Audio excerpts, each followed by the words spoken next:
कैसे हो बच्चों। पिछले वीडियो में हमने पढ़ा था कूलाम का नियम और उसके बारे में बताया था। साथ ही साथ उसके एसआई पद्धति में हम मान निकाले थे कि अगर माध्यम में परिवर्तन होता है तब उसका जो है फॉर्मूला क्या होगा, या फिर माध्यम में परिवर्तन को कैसे निकालते हैं, है ना। तो वो सब पढ़े थे, प्लस उसका सीजीएस मात्रक में भी पढ़े थे। अब उसके आगे हम पढ़ेंगे उसके जो कूलाम का नियम है उसका लिमिटेशन क्या है, यानी कि उसकी सीमाएं क्या क्या है। तो इसकी 3 सीमाएं हैं। पहला है, यह नियम केवल बिंदु आवेशों के लिए सत्य है। किसके लिए? बिंदु आवेशों के लिए। और बिंदु आवेश क्या होता है ये मैं पढ़ा चुका हूँ। अगर आप नहीं देखे हैं तो मेरा प्रीवियस वीडियो देख सकते हैं इसके डिस्क्रिप्शन बॉक्स में जाकर, तो आप देख लेना। और अगर वीडियो सब्सक्राइब नहीं किया हो तो सब्सक्राइब भी कर लो, ठीक है। वीडियो पसंद आएगा तो लाइक कर लेना और अपने दोस्तों के साथ शेयर करना। हाँ, आगे बढ़ते हैं। मैं क्या बोला था? पहला नियम क्या है कि यह केवल बिंदु आवेशों के लिए सत्य है। दूसरा क्या है? यह नियम केवल स्थिर आवेशों के लिए सत्य है। जब आवेश स्थिर होगा तभी के लिए है, यानी कि अगर जैसे कोई प्लस चार्ज है, जितना उसमें आवेश है उतना ही रहे, वो समय के साथ जो है उसमें आवेश में परिवर्तन ना हो, या आवेश बढ़े या घटे मत, है ना, तब के लिए है। स्थिर आवेश के लिए है। तीसरा नियम क्या है इसका, जो लिमिटेशंस है, तीसरा सीमाएं, वो क्या है? यह नियम अधिक दूरियों तथा 10⁻15 मीटर से कम दूरियों के लिए सत्य नहीं है। इसका मतलब क्या हुआ कि अगर दूरी बहुत ज़्यादा हो तब भी ये नियम जो है सही नहीं बैठता।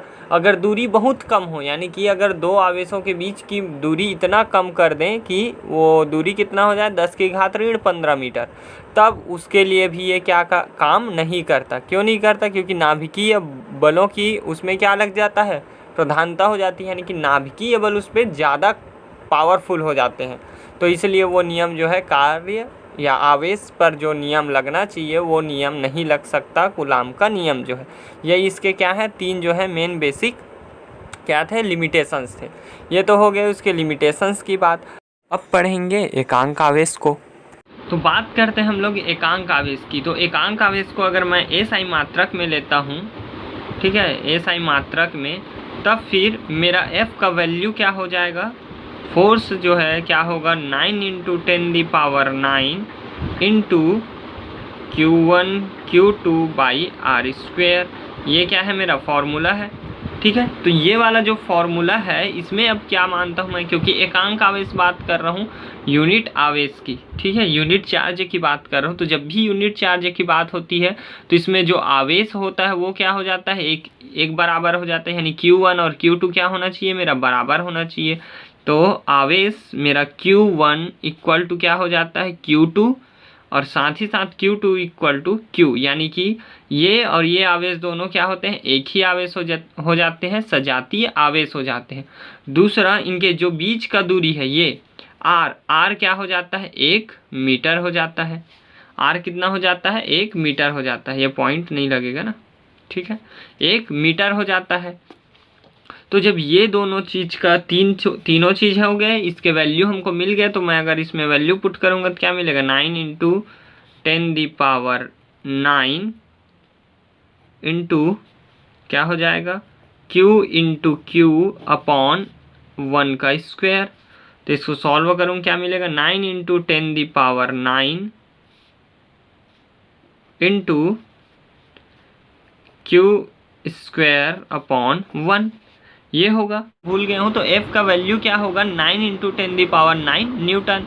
फोर्स जो है, क्योंकि ये सब क्या है, एकांक है, एक है, ये 1 मीटर है, ये दोनों इक्वल है, इसलिए मेरा F का वैल्यू जो फोर्स है वो क्या लगेगा, 9 × 10⁹ न्यूटन लगेगा, जो कि इसके साथ क्या हो जाएगा, कैंसिल हो जाएगा। तो इसीलिए तो मेरा Q का मान 1 निकलेगा, है ना। जब इतना मैं बल लगाऊंगा तब Q² = 1 होगा, तो Q का वैल्यू क्या होगा, +-1।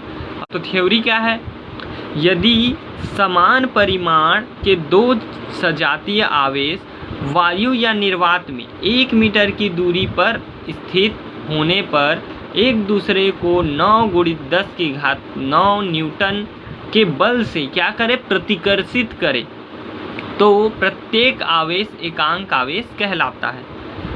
ठीक है, समझ में आया?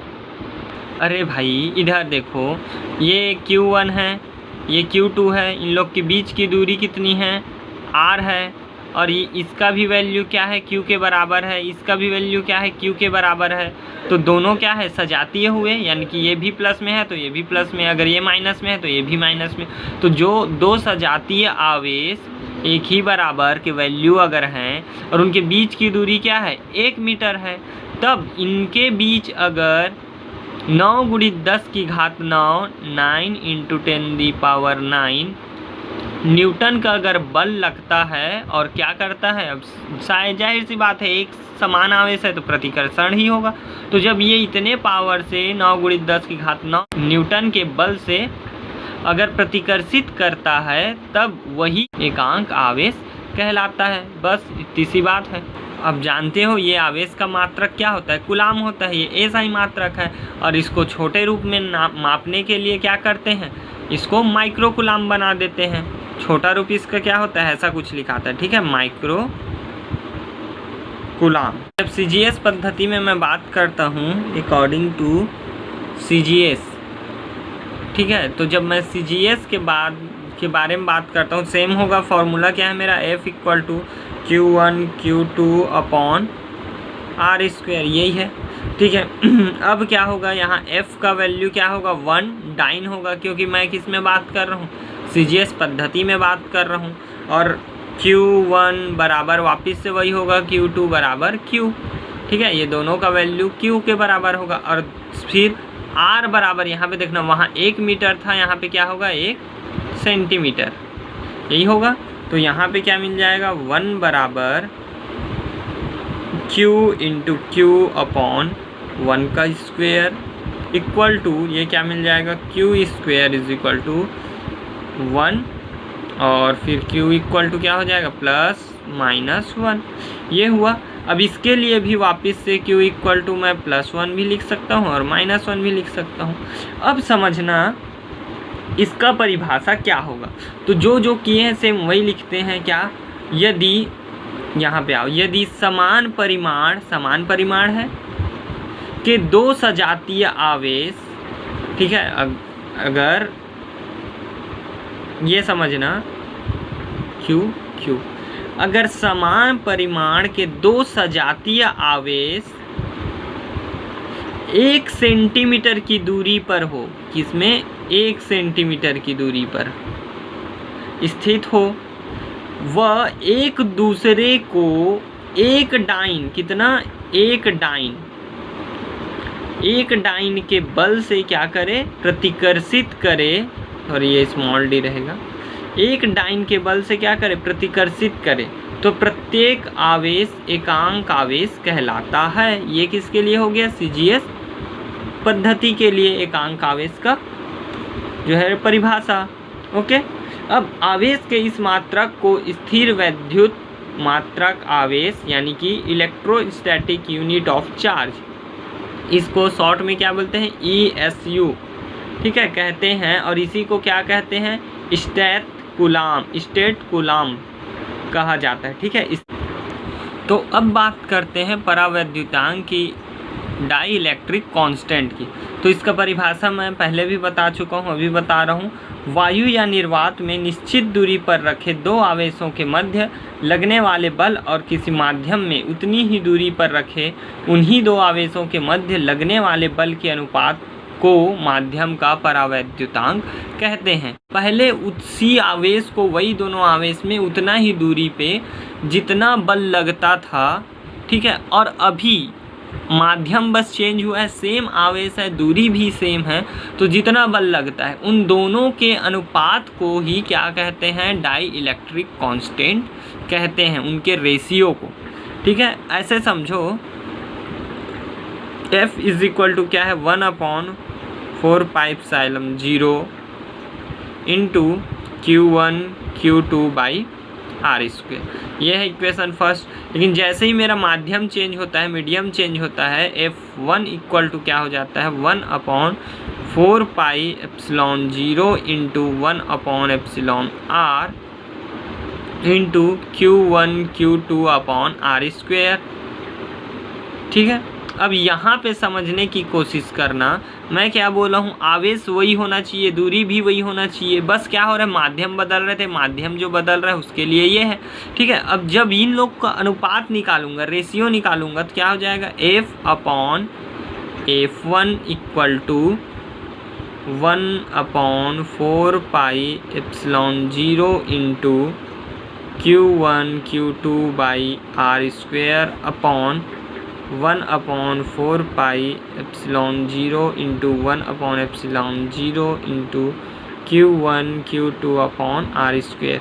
ये सेम सेम है, कट गए, ये पूरा सेम सेम है, कट गए, बचा क्या यहाँ पे, सिर्फ और सिर्फ F/F1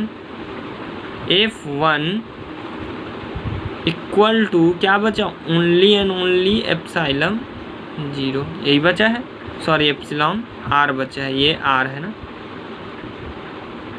क्या बचा है, एप्सिलॉन R बचा।